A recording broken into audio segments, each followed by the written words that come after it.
हम स्वागत करै छी अहाँ सबके अपन यूट्यूब चैनल मिथिला के नगरिया में। एहि चैनल पर मिथिलांचल से जुड़ल हर पाबनि तिहार के जानकारी, धार्मिक कथा आ पूजा पाठ से जुड़ल उपाय भेटत। अगर एहि सबके जानकारी चाहे छी तो चैनल के सब्सक्राइब कर लिया आ नोटिफिकेशन सेहो ऑन कर लिया, ताकि हम कोनो नया वीडियो डालब तो सबसे पहले पहुंचत अहाँ तक। आई के एहि वीडियो में हम जितिया व्रत के पहिल कथा जितवाहनक जन्म के कथा सुनाब। तो चलू आओ कथा सुनो। एकटा गांव में एकटा गरीब ब्राह्मण छलथि। हुनका एकटा बेटी छलनि। हुनकर नाम मसवासी रहनि। ओ बच्चे से पूजा पाठ में लागल रहैत छलथि। जब ओ विवाह योग्य भेलखिन तऽ विवाह नहि केलखिन। कुछ दिन बाद ब्राह्मण के मृत्यु भऽ गेलनि। आब मसवासी असगरे भऽ गेलखिन तो ओ गाँव के बाहर एकटा कुटिया बना कऽ रहऽ लगलखिन आ अपन पूरा समय पूजा पाठ भजन कीर्तन में गुजारऽ लगलखिन आ संगे एकटा दासी सेहो राखि लेलखिन। ओ दासी हुनका पूजा पाठ में मदद करैत छलनि। मसवासी के कोनो पुरुष से कोनो वास्ता नहीं रहनि। ओ सती भऽ गेल रहथिन जे आब हम विवाह नहीं करब। भादो के महीना रहे। दिन रात खूब पानि पड़े। रौदा के कत्तो दरस नहीं रहे। एहन समय में चौड़चन पाबनि आबि गेल। आब गाँव के सब लोग सब कहे जे ई चौड़चन पाबनि केना हेतै। लोग सब केना गहूम धोते सुखेते अबेते, किनको कुछ नहीं फुराइन। तो गाँव के कुछ लोग सब बाजे लागल जे मसवासी तो सतवादी छथिन। ओ जे कहथिन तो रौदा उगि जेतै आ रौदा जे भऽ जैते तो सब केओ के पाबनि बड़ नीक से भऽ जैते। मसवासी के ई बात दासी आबि कऽ कहलखिन जे मसवासी नगर के लोग सब ई बात सब बजै अछि। मसवासी कहै छथिन से केना हेतै। हम जे भगवान के कहबनि तो ओ किया रोद उगेथिन। हम कोनो बड़का सत्यवादी छी से तऽ बात नहीं छै। ते पर दासी कहै छथिन जे मसवासी एक बेर सूर्य भगवान के कहि कऽ देखियौ ने। हम जे भगवान के कहबनि तो ओ किया रौद उगेथिन। हम कोनो बड़का सत्यवादी तऽ नहीं छी। तै पर दासी कहै छथिन मसवासी एक बेर सूर्य भगवान के कहियौ न जे रौदा उगा देथिन। से नगर के सब केओ के नीक से पाबनि भऽ जैते। सूर्य भगवान के कुछ मानता कऽ दियौन आ कहियौन जे रौदा उगा देथिन। से आब बड़ पानि पड़ि गेल। सब केओ के एहि बरसातक पानि सँ मोन अजिया गेलनि। मसवासी कहलखिन ठीक अछि, एक बेर सूर्य भगवान के कहि कऽ देखै छियनि। दोसर दिन मसवासी पूजा पाठ कऽ कऽ जखन सूर्य भगवान के जल देबऽ लगलखिन तऽ ओ सूर्य भगवान के कहै छथिन भगवान आब पानि बड्ड पड़ि गेल। से आब अहाँ रौद दियौ जैसे नगरक लोक नीक जकाँ पाबनि कऽ सकता। दासी कहने छलखिन जे कुछ मानता कऽ देबनि। मसवासी के कुछ नहि फुरेलनि। ओ सूर्य देवता से कहै छथिन जे अगर अहाँ रौदा उगा देबै तऽ हम अहाँ संगे विवाह कऽ लेब। सूर्य भगवान से बात सुनते एकदम सौंसे रौदा उगा देलखिन। एकदम मेघ साफ भऽ गेलै, बरसात भेनाइ बंद भऽ गेलै। नगर के सब केओ बड़ नीक पाबनि केलथि। नगर के सब केओ पाबनि कऽ कऽ अपन अपन घर में सुखी सँ खुश भऽ कऽ रहऽ लगलथि। परंतु मसवासी जे वचन सूर्य भगवान के देने छलखिन से आब हुनका होइ छलनि जे भगवान के वचन जे दऽ देलहुँ एकरा तऽ आब पूरा करे के समय आबि गेल। आ हम तऽ धर्मवती छी, सत्यवती छी, से हम कोनो पुरुष से वास्ता नहीं रखलहुँ। आब सूर्य भगवान तऽ अपन वचन निभेलथि, आब तऽ हमर वचन के बेर अछि। हरदम से बात हिनका दिमाग में चलैत रहनि। तैसे ओ हरदम ओ डरायल रहथिन जे कखनो भगवान चलि औता आ हमरा एहि बात के डर अछि जे कहता विवाह करऽ तब तऽ हमर सत्य भंग भऽ जायत। हम जे अपना आप में वचन रखने छी जे हम विवाह नहीं करब से तऽ आब हमर सबटा वचन नष्ट भऽ जायत। एहि डर सँ ओ खेनाइ पिनाइ छोड़ने रहथि। एक दिन मसवासी के अपना आभास भेलनि जे भऽ सकैया आइ कहीं भगवान औता। ओहि राति अपन कुटिया के खूब नीप पोति कऽ खूब बढ़िआँ सँ फूल धूप दीप सँ सजा देलखिन आ आंगन में हुनका पैर धोबऽ लए पानि राखि देलखिन। हुनका लए खूब बढ़िआँ सँ बिस्तर सजा कऽ सेहो राखि देलखिन आ मसवासी अपन दासी संगे जंगल में नुका गेलखिन आ ओतऽसँ अपन कुटिया के देखै छलखिन। कनि राति बीतल, आधा राति जब भेल तऽ भगवान मसवासी के कुटिया में अयलथि। भगवान देखै छथि हमर स्वागत में कुटिया खूब सजाओल गेल अछि। खुशी खुशी ओ आंगन गेलथि। आंगन में पैर धोब कऽ जल राखल रहनि, ओहिसँ पैर धो लेलखिन आ घर में गेलथि तऽ बिस्तर खूब सजाओल छलनि। ओहि पर बैसलथि आ आवाज दै छथिन, मसवासी मसवासी कतऽ छी? अहाँ जे वचन देने रहूँ पूरा करे के समय आबि गेल, आब पूरा करू। ओ सोचै छलथि भऽ सकैए कतहु गेल हेती, चलि एती। अहिना करैत करैत सारा राति बीत गेल आ आब ई भोर होय वाला अछि, तैयो मसवासी नहि एलथि। मसवासी कतऽ छथिन? भगवान के मसवासी के इंतजार करैत करैत जब मसवासी नहीं एलखिन तऽ भगवान बुझि गेलखिन जे मसवासी आब नहीं औती, हमरा सँ उ झूठ बजलथि। वो कुटिया से बाहर निकलि कऽ कुटिया के कोनटा पर पेशाब कऽ देलखिन आ चलि गेलखिन। मसवासी देखलखिन जे भगवान आब चलि गेलथि तऽ हुनका प्राण में प्राण एलनि जे आब भगवान सँ पीछा छूटल। आब ओ चलि गेला आ आब ओ जब बुझि गेलथि जे मसवासी हमरा संगे विवाह नहीं करत तऽ हमर तिरस्कार करै अछि तऽ आब ओ नहीं होता।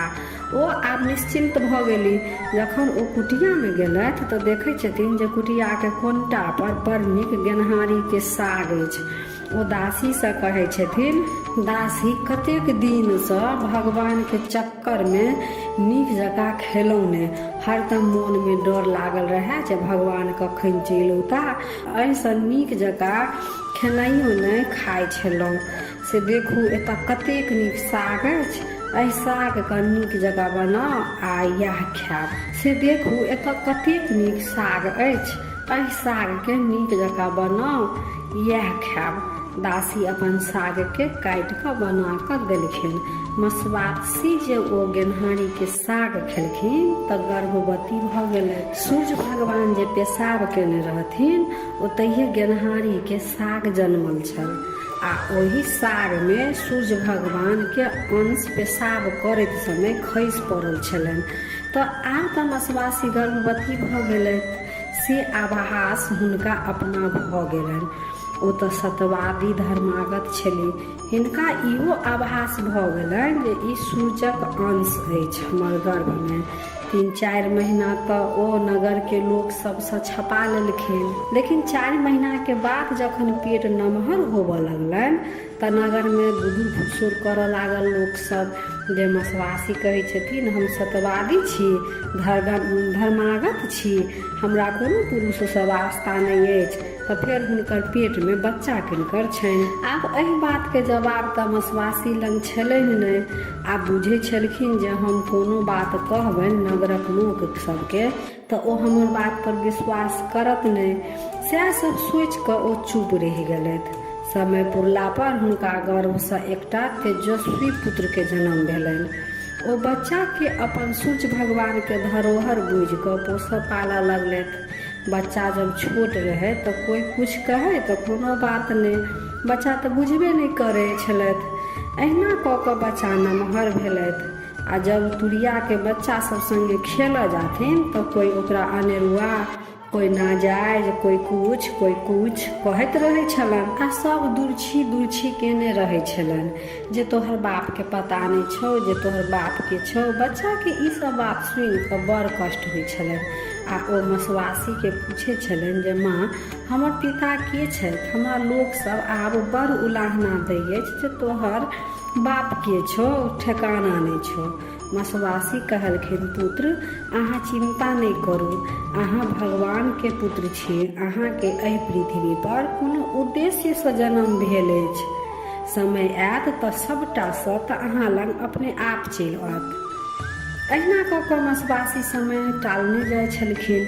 एक दिन मसवासी के बच्चा अपन तुरिया सब संगे खेलै छलथि। तऽ एकटा सुइन जकाँ छलै। नगरक बच्चा सब ओहि सुइने लग खेलाइ छलै आ नगरक बच्चा सब कहलकै जे एहि सुइनमे मायके नाम लऽ कऽ घुसैके छौ आ बापके नाम लऽ कऽ बाहर अबैके छौ। सब बच्चा बड़ नीक अपन खेलाइ छलै, सुइनमे अपन मायके नाम लऽ कऽ घुसै आ बापके नाम लऽ कऽ निकलै। ओहि बच्चा जब संगे मसवासीके बच्चा सेहो खेलाय, ओ मायके नाम लऽ कऽ सुइनमे घुसै आ मायके नाम लऽ कऽ सुइनसँ बाहर अबै। से सुनि कऽ सब दोसर बच्चा सब खूब हँसऽ लगल आ कहलकै एकरा तऽ बापक नाम पते नहि छै, तऽ ई बापके नाम लेतै कि। ई सुनि कऽ बच्चा अपन कानैत खीजैत अयलथि अपन मसवासी लग। कहलखिन माय आइ हमरा अपन बापके नाम कहिए दिअ जे के छथि। अहाँ कहै छी जे भगवान अहाँके पिता अछि, तऽ भगवानमे कोन भगवान हमर पिता अछि से आइ जवाब दिअ। मसवासी फेर टालैके कोशिश केलखिन जे फेर नहि बतायब, लेकिन बच्चा ततेक जिद करऽ लागल जे नहि आइ हमरा अपन पिताके नाम अहाँ कहिए दिअ। तऽ मसवासी कहलखिन जे ठीक अछि, आइ हम अहाँके पिताके नाम कहब, लेकिन अहाँके अपन पिताके नाम अहाँके खुद अपन पिताए देता। तऽ कहलखिन ओ कतऽ भेटता से कम तऽ कहू। तऽ नगरके बाहर एकटा ब्रह्म स्थान रहै।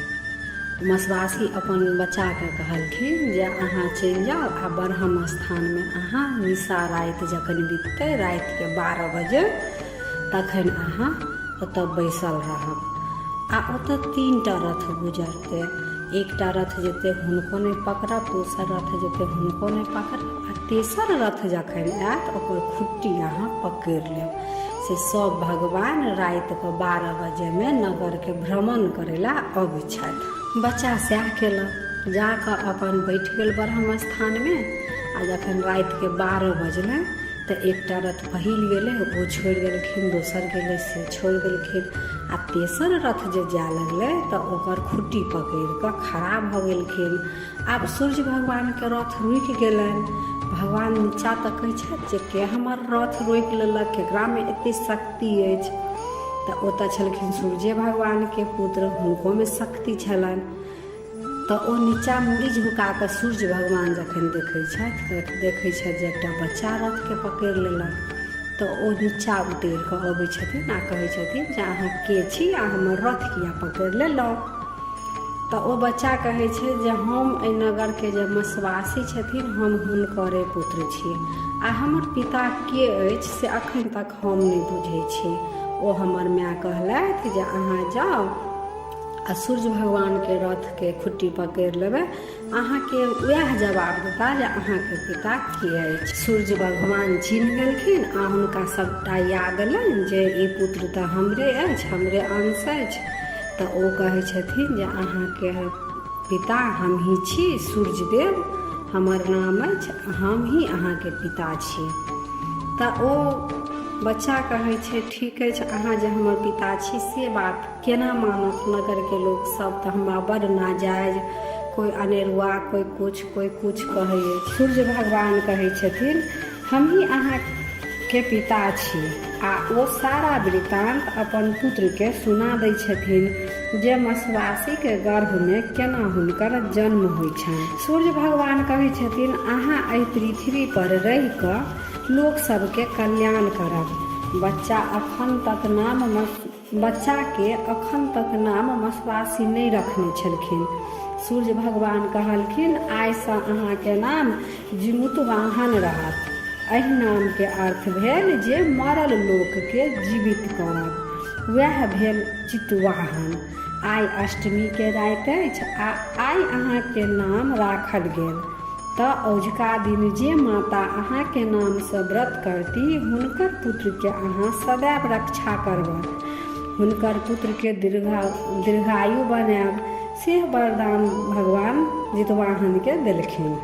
तऽ जितवाहन कहै छथिन जे ठीक अछि, अहाँ तऽ हमरा ई वरदान देलहुँ जे पृथ्वी पर रहि कऽ सभक रक्षा करबनि, परन्तु हमरा लग तऽ कोनो अपन शक्ति अछि नहि आ लोक सब हमरा पर विश्वास केना करत। सूर्य भगवान कहलखिन जे शक्ति तऽ हम दै छी आ जखन माता सब अपन पुत्रके दीर्घायु लए के कामनासँ जे ई व्रत करत ओहि माता के अहाँ 2.5 घोंट खून पीबै, अहाँ और शक्तिशाली बनब आ हुनकर पुत्र के रक्षा करबनि। ताहिसँ जितिया पाबनि अतेक भारी मानल जाइ अछि। आ पाबनि केला के बाद स्त्री सबके कमजोरी बुझाइत रहै छनि। जितवाहन के तेहन कृपा रहै छनि जे माता के खून पीब कऽ हुनकर पुत्र के रक्षा करै छनि। ताहिसँ जे माता पुत्रवती छथि हुनका जितिया व्रत जरूर करैके चाही। फेर सूर्य भगवान कहै छथिन जे व्रत के प्रचार प्रसार अहाँके अपने करऽ पड़त। से सबके विपत्तिमे सहाय बनि कऽ सबके मदद करियौन आ सबके कहियौन जे हमर व्रत करू, व्रत केलासँ अहाँ सबके पुत्रके रक्षा करब। आब अहाँके मायके एहि पृथ्वी पर समय पूरा भऽ गेलनि से हुनका हम अपना संगे स्वर्ग लोक लऽ कऽ चलि जेबनि आ अहाँ अपन पृथ्वी पर रहि कऽ सभक कल्याण करब। से कहि कऽ सूर्य भगवान चलि गेलथि। ताहिके बाद जितवाहन भगवान आबि कऽ अपन मायके सब वृतांत सुनबै छथिन। मसवासी कहै छथिन आब अहाँके तऽ उद्देश्य भेट गेल जे अहाँ जन्मक उद्देश्य की अछि से आब अहाँ अपन उद्देश्य के पूरा करू। जितवाहन नगरे नगरे घूमऽ लगलथि आ जतऽ कोनो माता के पुत्र पर विपत अबै छलनि तऽ ओ हुनका ओहि विपत से उबारै छलखिन, मदद करै छलखिन आ हुनका कहै छलखिन जे हम जितवाहन छी, हमर व्रत करू तऽ हम अहाँके पुत्र के रक्षा करब। जितवाहन एकटा नगर में गेलखिन तऽ एकटा बुढ़िया खूब कानै छलथि। तऽ जितवाहन पूछलखिन जे माता अहाँ किया कानै छी? तऽ बुढ़िया कहलखिन एहि नगर के बाहर एकटा गिद्धराज अछि जे नगर के सबहक बेटा के मारि दै छलै। तऽ गिद्ध के सब गोहरलकनि तऽ कहलखिन गिद्ध जे ठीक अछि, हम सबके एना नहि मारब से अहाँ रोज हमरा एकटा आदमी के भेजू हमर भोजन के लेल। से अगर अहाँ अपना मोनसँ हमरा एकटा आदमी जे भेज देब तऽ हम अहाँके नगरमे हाहाकार नहि मचायब। ओहि दिनसँ ई नियम भऽ गेल जे हर राति कऽ एकटा आदमी गिद्धराजके भेजल जाइ छनि आ आइ हमर बेटाके बारी अछि, आइ हमर बेटा गिद्धके भोजन बनत, आइ हमर बेटा मरि जायत। जितवाहन कहलखिन जे माता अहाँ नहि कानू, चुप रहू, आइ जखन अहाँके बेटाके बारी आयत तखन हमरा भेज देब। ओ बुढ़िया कहै छथिन से केना हैत, अहूँ तऽ केकरो पुत्र छी, अहूँके तऽ माता कानत। जितवाहन कहै छथिन हमरा किछु नहि हैत, अहाँ चिंता नहि करू, अहाँ हमरा जाय दिअ। सएह भेल। राति में जखन बुढ़िया के बेटा के जाय के बेरा अयलनि तऽ जितवाहन भगवान के लाल कपड़ा में लपेट कऽ भेज देलखिन। जखन गिद्ध लग हुनकर भोजन पहुँचल तऽ गिद्ध के बड़ अचरज भेलनि जे की बात अछि, आइ दोसर दिन जकाँ जे हमर भोजन अबै छल दोसर दिन तऽ ओ खूब कानैत रहै छलै, डेरायल रहै छलै आ आइ नहि ई कानि रहल अछि ने ई डेराइ अछि। तऽ कपड़ा उघारि कऽ देखै छथिन तऽ जितवाहन भगवान हँसि रहल अछि, हुनका मुँह पर दोसरे तेज अछि। गिद्धराज कहै छथिन जे अहाँ के छी आ अहाँके हमरासँ डर नहि होइ अछि? तऽ कहै छथिन हम जितवाहन छी, हम सूर्य के पुत्र छी आ एहि पृथ्वी पर हमर जन्म सभक रक्षा के उद्देश्य से भेल अछि। गिद्धराज जितवाहन के प्रणाम करै छथिन आ कहै छथिन जे प्रभु आब हमरा लेल की आज्ञा अछि? जितवाहन कहै छथिन एहि नगर के छोड़ि कऽ दूर चलि जाउ आ किनको अहाँ अपन भोजन नहि बनाउ। से सुनि गिद्ध ओतयसँ चलि जाइ अछि आ जितवाहन भगवान लौट कऽ नगर में अबै छथिन। नगर के सब लोग एकदम से भीड़ लागि जाइ अछि जे बच्चा के अछि, के अछि, के अछि बच्चा। आ गिद्ध लग गेलै आ तब ई बच्चा बचि कऽ चलि एलै। गिद्धराज के मारि देलखिन कि की केलखिन कि गिद्धराज हिनका किया नहीं खेलखिन। एकदम सबके मन में तरह तरह के प्रश्न आबऽ लगलनि जे ई बच्चा बचि केना गेलखिन, से ई बच्चा के अछि। तब सभक जते नगर के लोग छलै तऽ हुनका कहलखिन जे हम सबके कहै छी जे हम सूर्यक पुत्र जितवाहन छी, जे माता भादो मास के अन्हरिया तिथि के अष्टमी के पूरा दिन निर्जला व्रत रखती, नवमी के पारण करती, हुनकर पुत्रक हम सदैव रक्षा करबनि।